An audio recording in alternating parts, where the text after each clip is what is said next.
Okay, so I'd like to welcome everyone to the first Coaches and Mentors meeting of the Power Play season. I know I'm looking forward to seeing robots play the game this year. I think there's going to be a lot more working with your alliance as well as working against your opponents. In the last couple of years, with all of the remote issues, the games have seemed a little bit less of a little bit less interaction between the teams.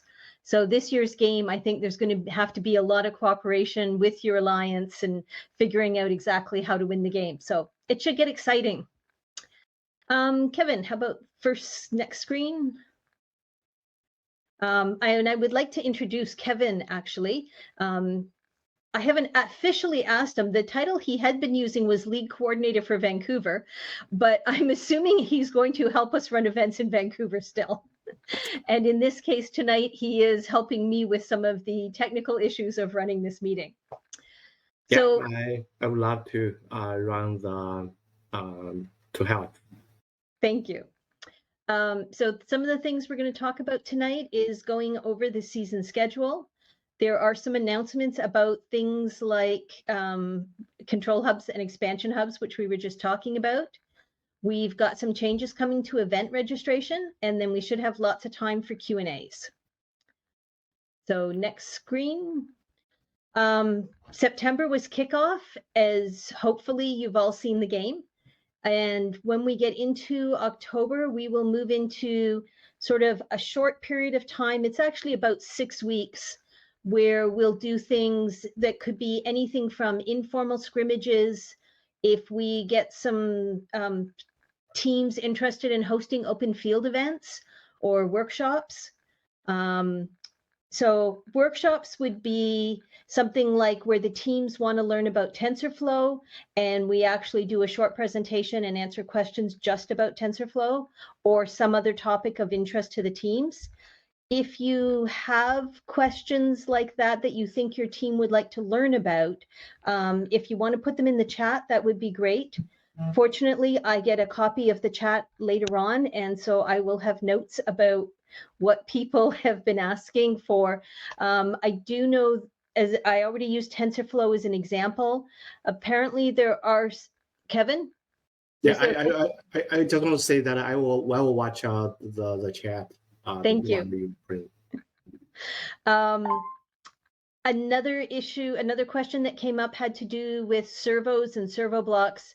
I believe that's probably about how to use servo motors effectively on robots. So that's the type of thing we mean by like questions for workshops. Generally, they tend to be fairly technical, either about robot building or robot design. Another type of event is something we call an open field. And this is where a school or some other organization that has a bit of space would offer to host an open field. And First BC will try hard to provide the actual field if needed, but it's more about the schools providing the physical space so that other teams can come in and maybe test a robot or test a mechanism idea, could be testing autonomous. I know that not all teams have a full field. So I'm hopeful that more groups will actually step up and offer to host some of these informal events. They can just be for 2 hours after school, maybe 3 hours on a Saturday afternoon.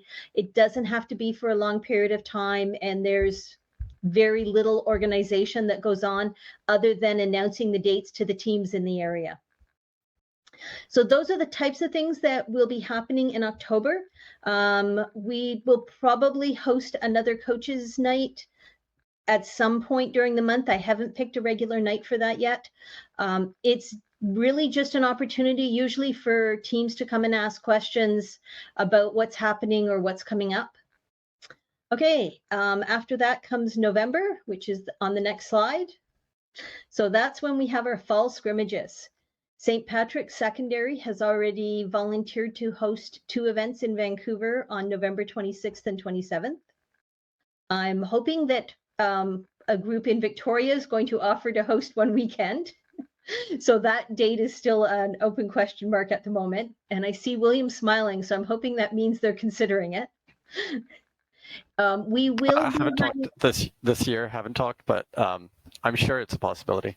Okay, we will be running a remote event, and our hope is that no teams in urban areas are going to need to play remote play, but we do know that we have a lot of teams that are like just one or two teams in a community. And so that's what that remote event is mostly aimed at. We want those teams to have a chance to compete multiple times throughout the season as well. And Kitimat has scheduled, I believe, December 3rd for their fall scrimmage. Next screen. So in January, we will either be holding scrimmages or qualifiers, and that depends on how many teams we have in total. We are again looking towards the end of the month, January 28th and 29th in Vancouver. I saw a note that Kelsa might be able to host that one. Obviously, these dates all have to be finalized with venues. So if I have a venue already confirmed, that venue is listed beside the date. Otherwise, there could be a little bit of flexibility, but we do hope to firm them up in the next few weeks. Christine, Victoria will have some type of event in January. There will be a remote event, and I am assuming that Kitimat will host a January event, but I don't have a date for that one. Christine, can you hear me? It's Vicky. I can, but can you wait just 2 seconds? Yep. Okay, next slide, Kevin. I am delighted to say that LA Matheson, the school Vicky's from, has offered to host championships, which will be scheduled for February 25th and 26th, which is why I asked Vicky to wait till I could announce it. It isn't actually, we don't have a written agreement or anything with them yet, but Vicky has told me that she has approval from her school. And I know she was trying to get approval for January dates as well. We got the approval tentative. They just have to finalize with the fire marshal. Yeah. So we will obviously keep teams informed, but I wanted to give you sort of an outline of what the year will look like. I can also tell you that 2 teams from championships will be invited to the World Championships, which will be in Houston in April. Okay, that was a thumbs up from Kevin. I wasn't sure if he had a question. We're actually fairly lucky because a lot of regions much bigger than ours only get to send 2 teams, but we also get to hold 2 teams. We also get to send 2 teams. When I had talked about January's being either scrimmages or qualifiers, it really does have to do with the total number of teams that we get registered. And so we would prefer that the provincial championships not be more than 40 teams. Ideally, it should be somewhere around 30 to 40 teams. So if we get 50 teams or more in the province, we would turn those January events into qualifiers. And that is something that I can let you confirm. I can confirm in October, because we should have a much better idea of our registration numbers by that point in time. And next slide. So we are open to, I just thought I would post that the Victoria, or actually have a slide to remind me to ask Victoria teams if they would be interested in hosting. St. Margaret's has done a fabulous job in the past, and if they are open, we're happy to go there. But if there are other Victoria teams that are interested, we can certainly consider there's lots of opportunities. So mostly I'm just looking for schools or other organizations to offer to host events. Okay, I think we're moving into the announcement section, which has to do with control hubs. So any new teams who register in September should be able to order 1 control hub through the first storefront. It is unlikely that any returning teams will be able to order control hubs through the storefront. If you wanted to, you actually could get your team registration in and sort of put in a request for a control hub. They wouldn't bill you for it until they actually shipped it, but it means you would be on a waiting list in case any did become available. So you might want to think about that if your team is hoping to get a new control hub this year. But as far as we've been told, it is unlikely that any returning teams will be able to purchase control hubs or expansion hubs directly from Rev until sometime in 2023. We can cross our fingers that the supply chain issues miraculously improve and they get a whole big shipment, but we've been told not to expect it. And it is important to point out that this is only the control hubs and the expansion hubs. Rev has said that they have lots of driver hubs. There are lots of them available to purchase through the first storefront. So that would remove one set of phones in any robot control system. And if teams urgently need replacement hubs, I do happen to have a few. So please get in touch with me if your hub is broken. Don't not show up for a tournament because your hub is broken. We will try to have something we can loan you until you can purchase a replacement. Okay, next screen. I don't know why I have to keep saying this, but it does seem like many teams show up without having updated their software. So I'm going to try one more time to remind everybody. With the start of a new season, there is a new version of the software, and it has things like the pieces of TensorFlow are built right into it for this season. So please update your software. You will not be able to play in a competition with anything lower than version 8.0. The best place to update your software is either through the Rev hardware client or via Android Studio on the GitHub site. The Rev hardware client works great. You can update the firmware on the hubs as well as the driver station and the robot controller app.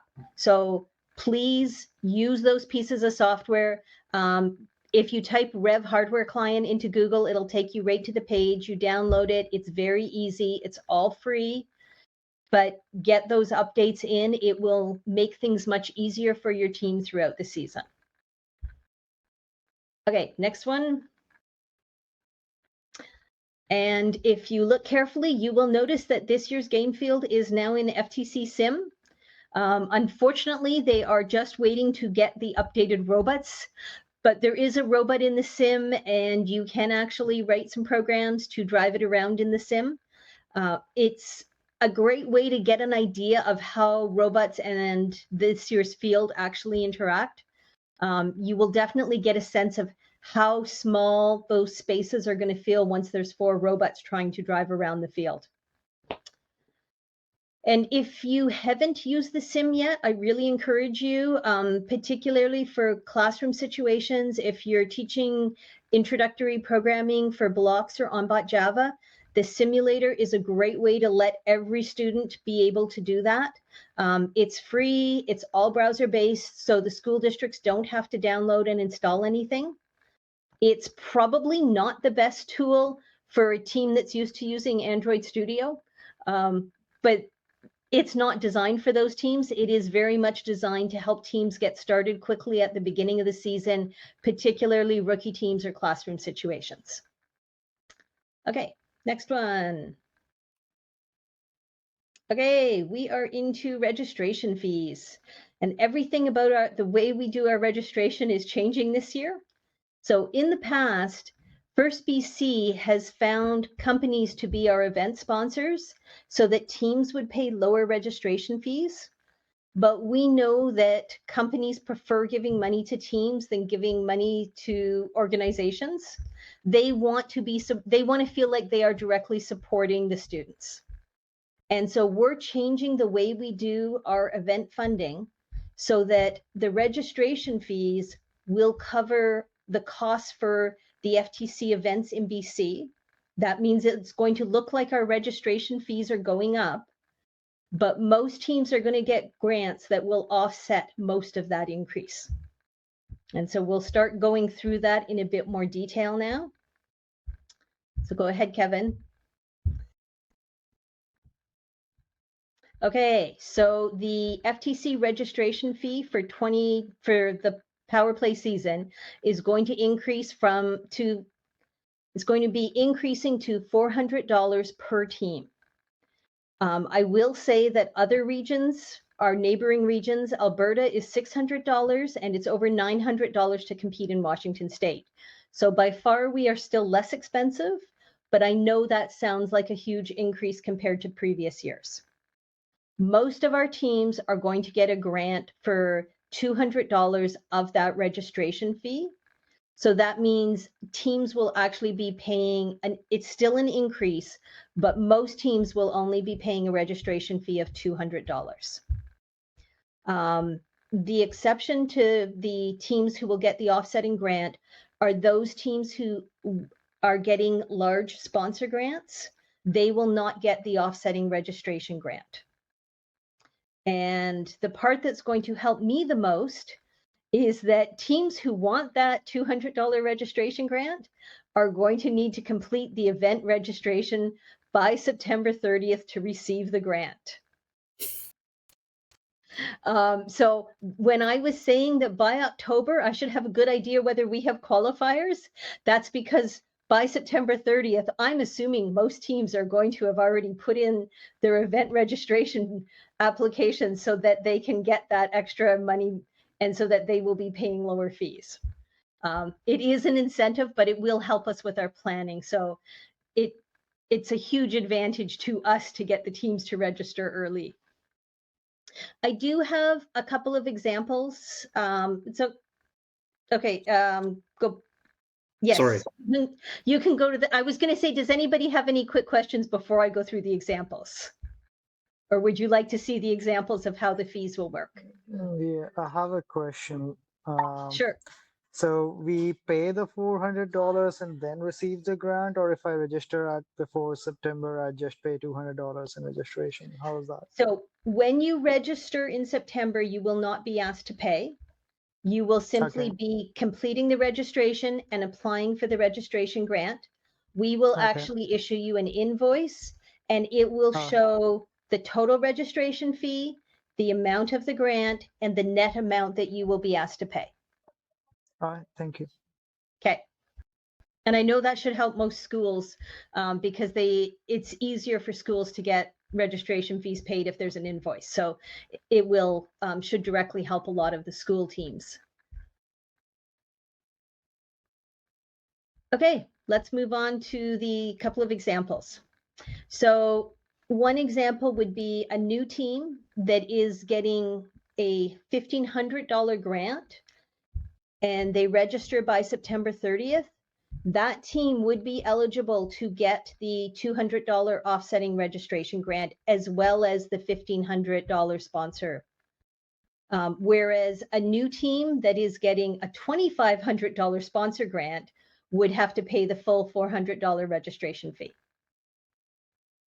Okay, and next slide.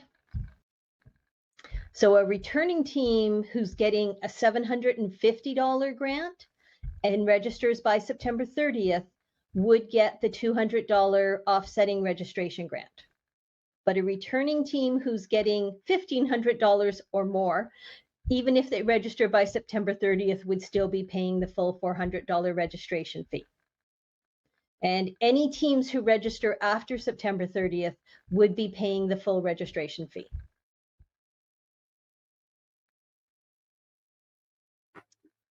Okay, any questions? So just going through the process, anytime now, your team, you should be registering your team with FIRST at the firstinspires.org website. September 30th will be the last day to complete the event registration form for British Columbia if you want to apply for the $200 grant. By October 6th, we'll have the invoices out, which will show all teams, their total registration fee and the amount of the grant and the net amount. And the registration payment will be due by October 15th. And I don't remember if I think it's probably on the next slide, but if any, oh, no, go back. It wasn't on the next slide. If anybody is running into issues, either, like your school can't process payments in less than 2 weeks, if any unusual situations come up, just reach out and let me know about it. We can find ways to make things work, but we're just trying to get as many teams to register early so that we can make that decision about qualifiers in January as soon as possible, and so that the teams have the information well in advance. Kevin? Yeah, Vicky is asking that can you tell us more about the Finning and the TELUS grants? Okay, Finning and TELUS grants we do have some grant money. I think we have Finning money this year. I'm not sure. They were meant to be examples. They are not specific grants that you can go and apply for, unfortunately. We will be using some of the sponsors that have directed grants in order to create the registration grants for all teams. Because we do want to make sure that any teams competing in British Columbia, unless they have a large corporate sponsor, will be able to receive that extra $200 grant, so that their actual registration fee is only $200. Sorry, Vicky, I can't point you to a form where you can apply for a $2,500 grant.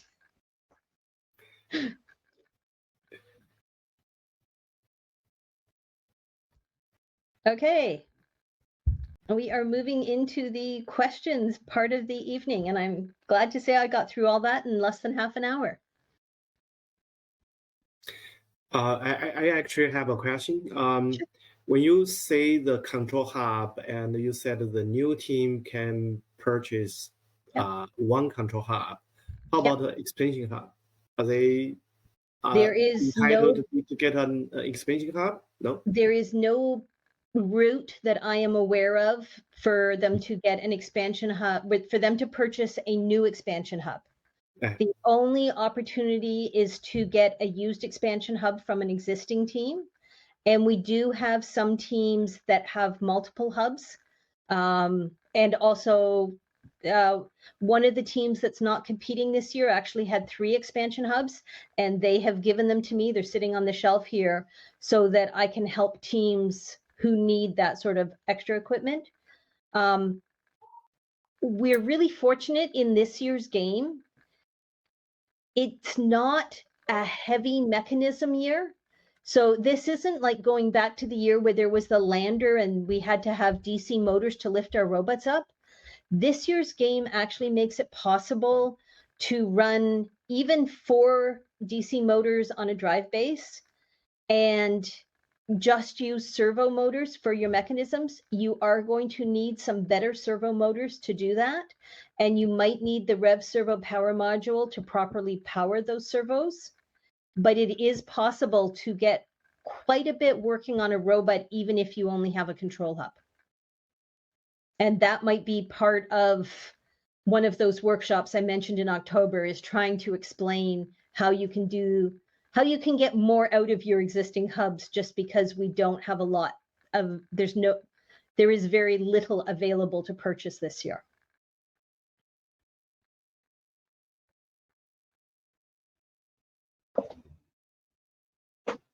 I have another question about the control hub, if that's Yep.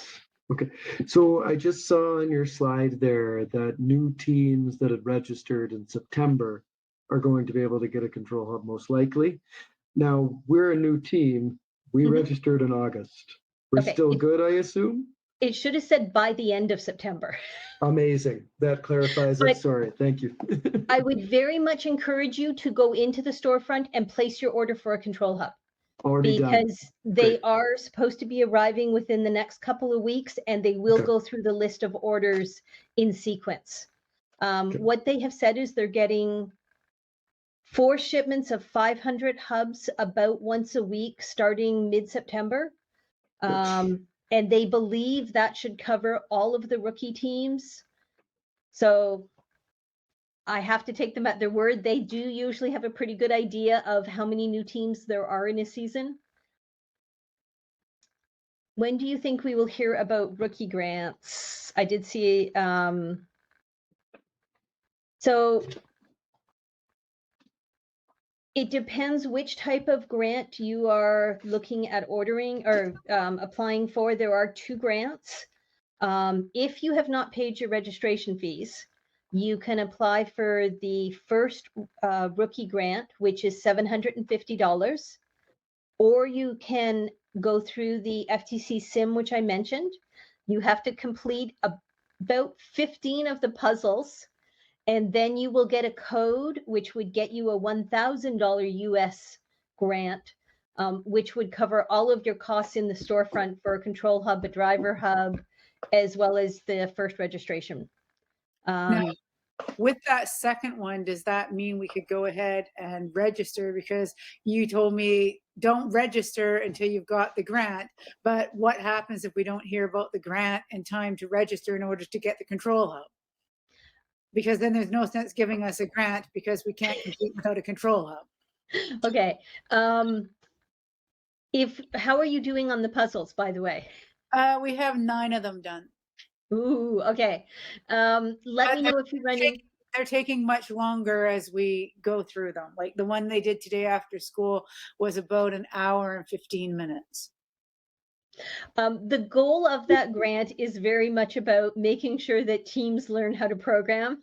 Oh, they're learning that. I'm just getting tired of them. Yeah. The color sensor one had a lot of issues because it never tells you where the color sensor is on the actual robot in the sim. There's also another bit of an issue that as the simulator was being upgraded, they didn't update the video. So I think if you exactly follow the video, it doesn't work. But if you use the telemetry option that's available in the simulator, it helps you figure out what your sensor values need to be. Okay, so that'll help. And that's the telemetry. Okay, thank you. Yeah. What FIRST has said is that grants generally get approved on Tuesdays and Thursdays. I'm not sure how quickly the $1,000 grants are getting approved. I will get some information about that by the end of the week. As far as I know, there are still lots of the $1,000 grants available. So as long as you complete the puzzles, you will get it. But you are right. You can't do any ordering until you get your grants approved, which is very frustrating. It is something that other partners have been talking about, and I'm sure it will come up at the meeting this week again, because everybody wants to order the control hub and they can't. You're not the only team in that situation. Okay, thank you. Okay. I see a note from Mark that St. Patrick's could host an unofficial scrimmage in October. So all you need to do is pick a date and we can let the other teams know. And that's true of any of the schools. We will try to arrange to get the field there for you if you're planning to host a scrimmage, like an open field event or something for teams as they're getting ready for the season. I don't know if Spectrum is interested in that. I see a head nodding, but I don't know what it means. We'll look into it. I'm just an enthusiastic listener, but yeah, I'll check into it and get back to you. Okay. It is a great opportunity for schools that don't have their own field to get a field there for a period of time, for at least a bit of time. It really helps to see what the field is like and get to try your robot on the field. We've had a few teams who got surprised, like either by the friction of the mat or the height of the side walls. So it makes a big difference if you can actually get to see a field and try your robot before the first competition. Earlier, I think Gobog is also saying CALSA may also willing to host a game. Yeah, thank you, CALSA.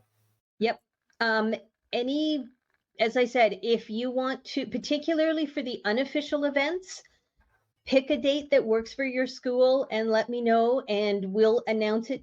I will probably direct the teams to contact you to actually register for things like open field days rather than official scrimmages, which the registration does go through First BC.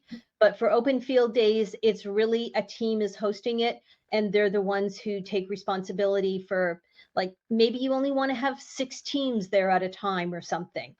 So whatever limitations or rules your school puts on it, that's up to you to organize. And another question I already heard like a lot of different coaches talking about. It's for this year's the game set. It sounds like it's easy if we order the whole set. It's easy can be split within 2 teams.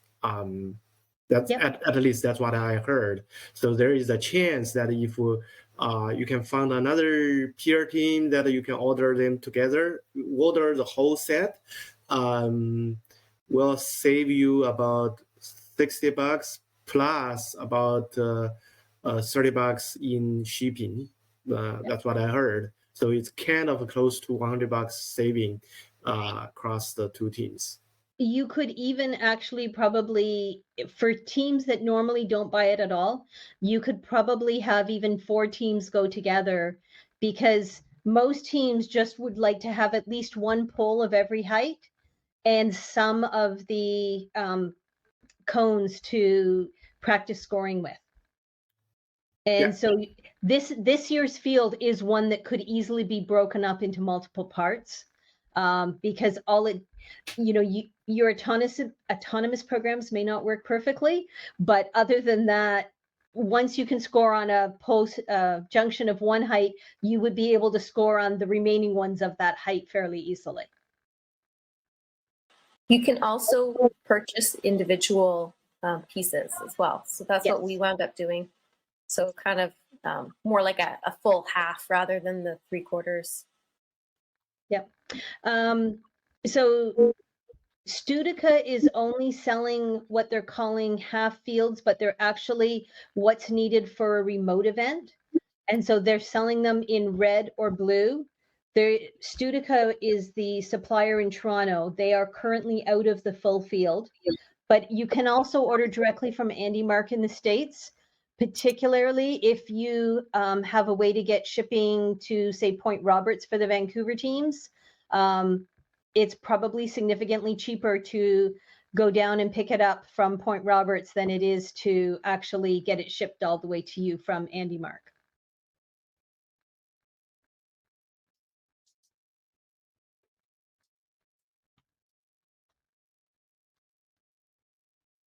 Yeah, I think Lisa is right. I just checked, actually, Lisa, you remind me that I just checked the Andy Mark's website. Yes, sounds like you can just buy separate parts, and it probably should be way much cheaper.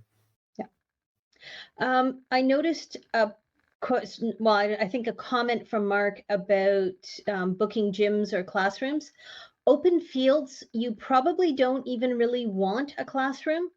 What you really need is an open space and 6 or 8 tables in that area as well.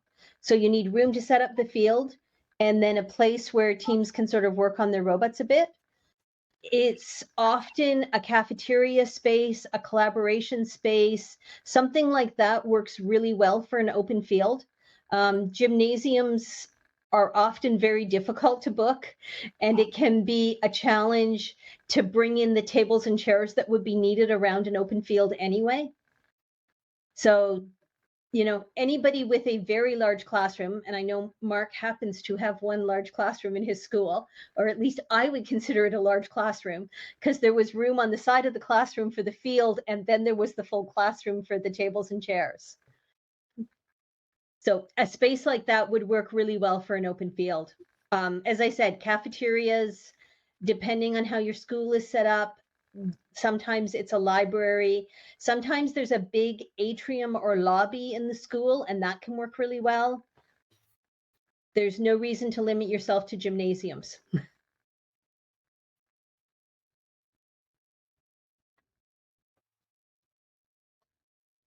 Okay, am I missing any other questions or comments?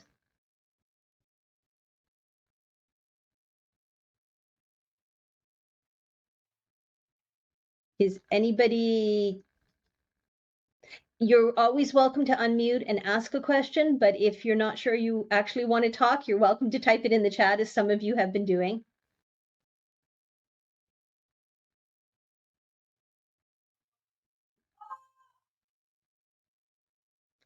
If you handle the Prodi ups, okay.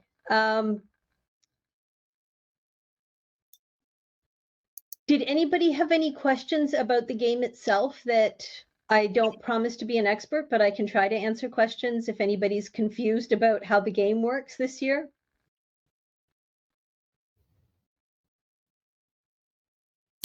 I do have a question and about the sleeve. So I read there's some people is talk about that you can using different colors to make your own sleeve, right? But do you still need to have the pattern, the stickers on the sleeve, or?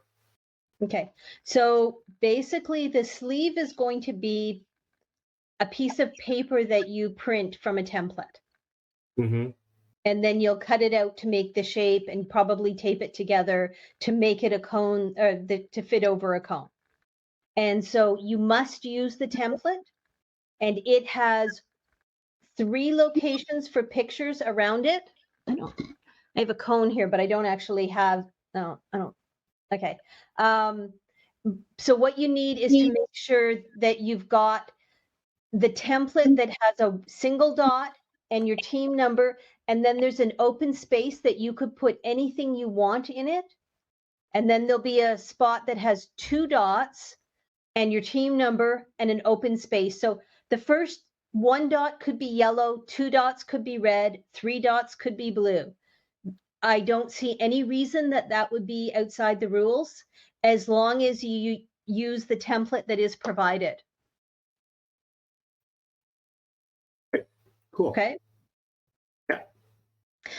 There are also rules that say teams must bring the template pre-printed to the competition. You can't show up at the competition and expect to get it printed there. It will not, if you don't come in with a sleeve, you won't be able to use a sleeve throughout the whole event, is what that said. It also means you can't borrow one from a partner, I think is also why it's there.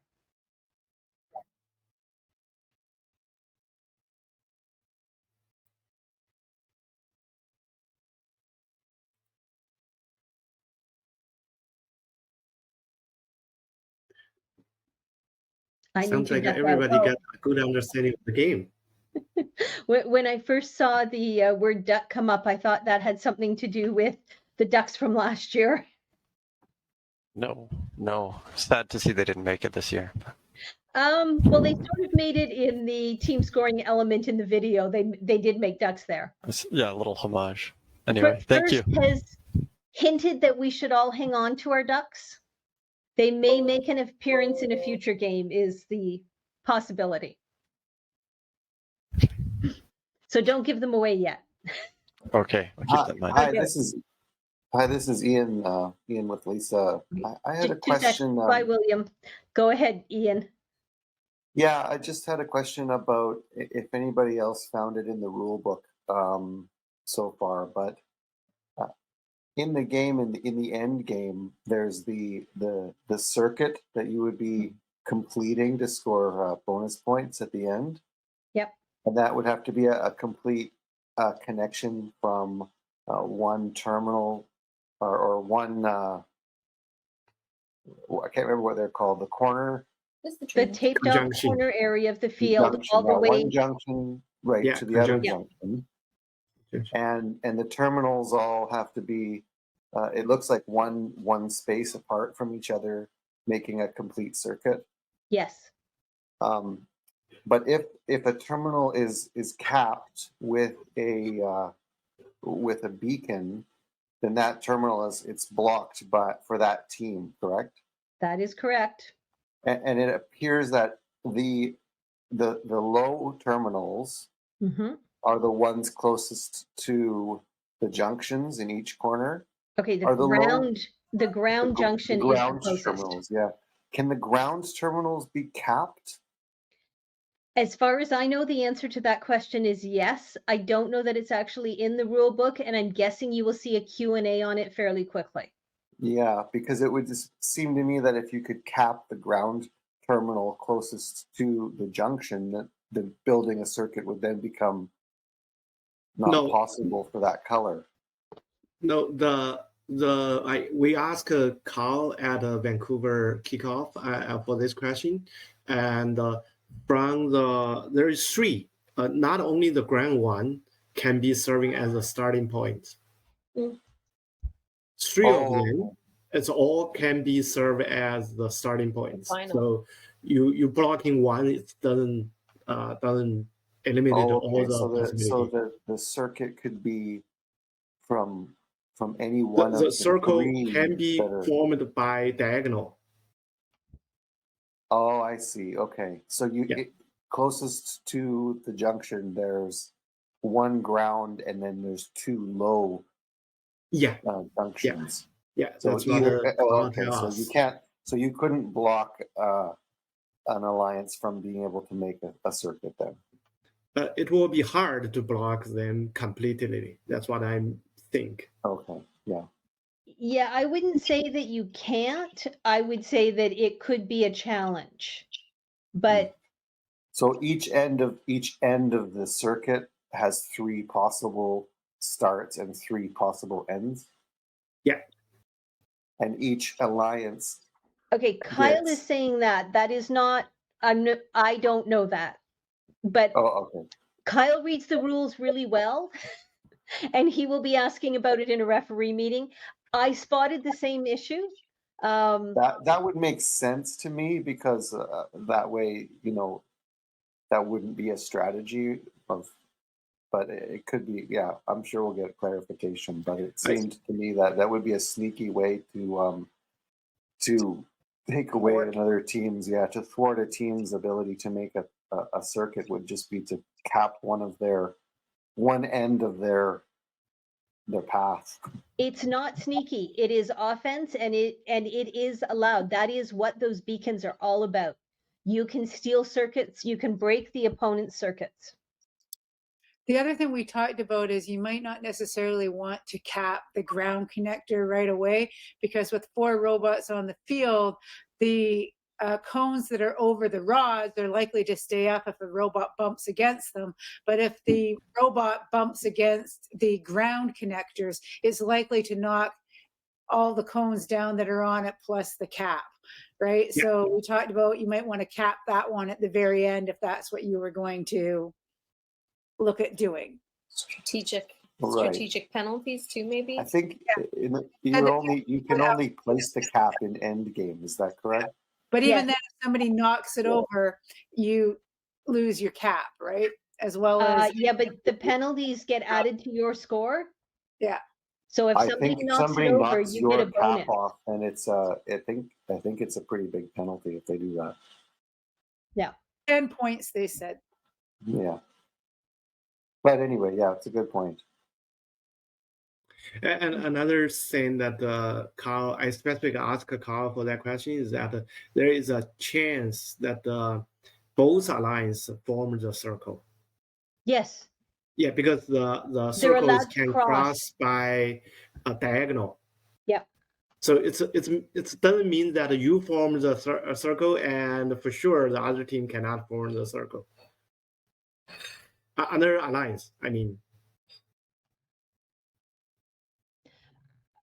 Yeah, it is possible for both teams to form a circuit, for sure. I think it's also likely that a lot of teams will find their circuits get broken. Yeah. And this is where scouting the other teams is going to become so important this year, because you're going to know what another team is most likely to do, and you're going to have a strategy against it. So as I said at the beginning, compared to the last few years, it's a lot more interesting this year. Yes. You need to have a gamer in your team. I guess it depends. I always think strategy games, not so much the video games. Yeah, my teammates immediately say, "Hey, we need a gamer." That's my students told me. Yeah. I think some teams will probably do some interesting analysis on the different possibilities and which ones that they want to actually use. I'm just trying to see if I can get examples. I don't think the referee manual would have the scoring examples for circuits, but I don't think it's posted yet. So I would say the whole question about junctions and circuits, we will have more clarity in the coming weeks. Yeah. But it's good to hear that the teams are thinking about the possibilities.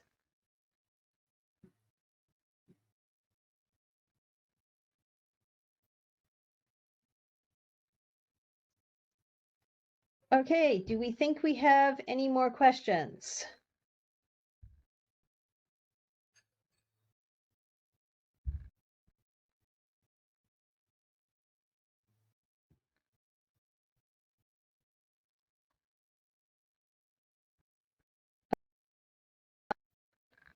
The button is not doing what I expected it to do. No, Okay. you stop it and you restart it again, I believe.